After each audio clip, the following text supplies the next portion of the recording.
News number देख रहे सभी दर्शकों का मैं शाइना शर्मा स्वागत करती हूँ। 3 अध्यादेश लागू होने के बाद किसानों का सरकार के प्रति काफी गुस्सा देखने को मिल रहा है। पंजाब हरियाणा के किसान सड़कों पर खड़े यही मांग कर रहे हैं कि सरकार अपने इस फैसले को वापस ले ले, लेकिन सरकार किसानों की बात सुनने तक को तैयार नहीं है। इन अध्यादेशों के खिलाफ सिर्फ किसान ही नहीं खड़ा, बल्कि पूरा देश किसानों के साथ खड़ा है। और ऐसा क्यों ना हो, क्योंकि किसान देश की रीढ़ की हड्डी माने जाते हैं। लगभग 70% भारतीय लोग किसान हैं, लेकिन हमारे देश में किसानों की हालत इतनी बदतर है कि उसके बारे में पूरी दुनिया जानती है। दूसरों का पेट भरने वाले किसान को खुद 2 वक्त का खाना नसीब नहीं होता, और किसानों के साथ बड़े बड़े वायदे करने वाली सारी सरकारें सिर्फ और सिर्फ वोट लेकर चली जाती हैं और राजगद्दी मिलने के बाद अपने किए हुए वायदों को भूल जाती है। और फिर क्या, किसान वहीं का वहीं रह जाता है।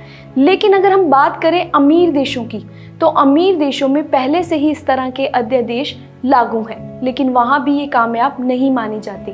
हालांकि वहाँ की जो सरकारें हैं वो किसानों की खूब आर्थिक सहायता करती है, लेकिन उसके बावजूद वहाँ का किसान भी कर्ज के तले दबा हुआ है। अगर हम आंकड़ों की बात करें तो दुनिया में सबसे अमीर व्यापार संगठन organisation for economic corporation and development, जो एक विकसित देशों का संगठन है और कृषि की सहायता के लिए हर साल 420 अमेरिकी डॉलर उपलब्ध करवाता है।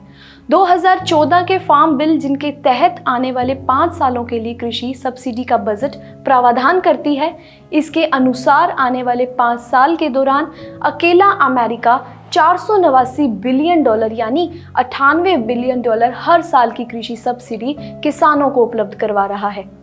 राष्ट्रीय अपराध रिकॉर्ड ब्यूरो के मुताबिक आंकड़े बताते हैं कि 1997 से लेकर 2008 तक यानी कि 10 सालों की अवधि के दौरान बढ़ते कर्ज के बोझ तले दबने से भारत में लगभग 2,40,000 किसानों ने आत्महत्या कर ली थी।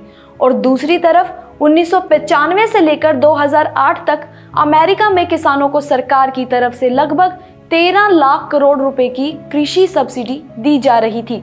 यानी जब हमारे देश में किसान कर्ज के नीचे दबकर आत्महत्या कर रहा था, तब अमेरिका में किसानों को घर बैठे बैठे मोटी रकमें दी जा रही थी। साथ ही किसानों को अगर कोई आर्थिक नुकसान हुआ है तो उसकी भरपाई के लिए आपातकाल आय सहायता, फसल बीमा और जैव ईंधन कार्यक्रम के तहत भी सब्सिडी दी जाती है।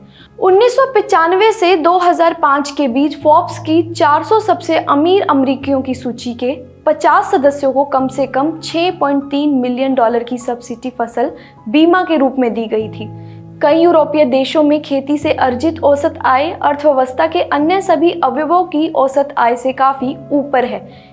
नीदरलैंड में खेती से प्राप्त औसत आय राष्ट्रीय औसत आय से 270% ऊपर है। ऐसे में सबसे हैरानी की बात यह है कि अंतर्राष्ट्रीय कीमतों में गिरावट होने के बावजूद अमेरिका और यूरोप के किसान क्रूज पर घूमने के लिए जाते हैं और भारतीय किसान को आत्महत्या करने के अलावा और कोई रास्ता नहीं सूझता।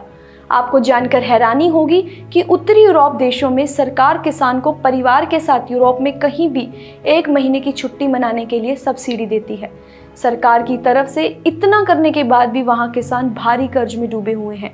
अमेरिकी किसानों पर कुल कर्ज 31,28,500 करोड़ रुपए तक पहुंच चुका है। हमारे देश में बिहार ने 2006 में ही अपने यहाँ APMC मंडियों को खत्म कर दिया था और आज बिहार के किसानों की हालत बदतर स्थिति में है।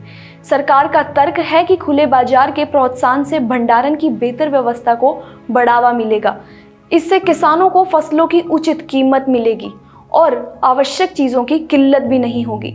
लेकिन बिहार का अनुभव बताता है कि खुला बाजार होने के बाद भी यहाँ व्यापारियों ने भंडारण में कोई निवेश नहीं किया है। बिहार के किसान आज भी अपनी फसल को बेचने के लिए दिल्ली के बाजारों में जाते हैं। अगर खुली बाजार व्यवस्था इतनी अच्छी होती तो इन 94% किसानों की हालत बेहतर होती, लेकिन ये वर्ग न सिर्फ भारी कर्ज में डूबा हुआ है बल्कि किसानी ही छोड़ रहा है। इससे स्पष्ट हो जाना चाहिए कि व्यवस्था उन्हें आर्थिक सुरक्षा देने में नाकाम रही है।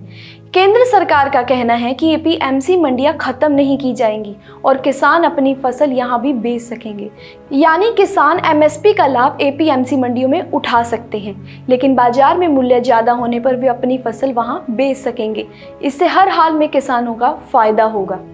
इतना सब देखते हुए सवाल ये उठता है कि अगर किसानों के लिए खुले बाजार की व्यवस्था बिहार से लेकर अमेरिका यूरोप तक के किसानों को आर्थिक सुरक्षा नहीं दे पाई है, तो सरकार उसी योजना को भारत में क्यों लागू करना चाहती है? क्या सच में सरकार का फैसला किसानों को आर्थिक मजबूती देगा, या जैसा कि विपक्ष दावा कर रहा है कि सरकार का ये फैसला किसानों को अपने ही खेतों में मजदूर बनाकर रख देगा? इस बारे में आपकी क्या राय है, हमें कमेंट करके जरूर बताएं और बने रहे न्यूज़ नंबर के साथ।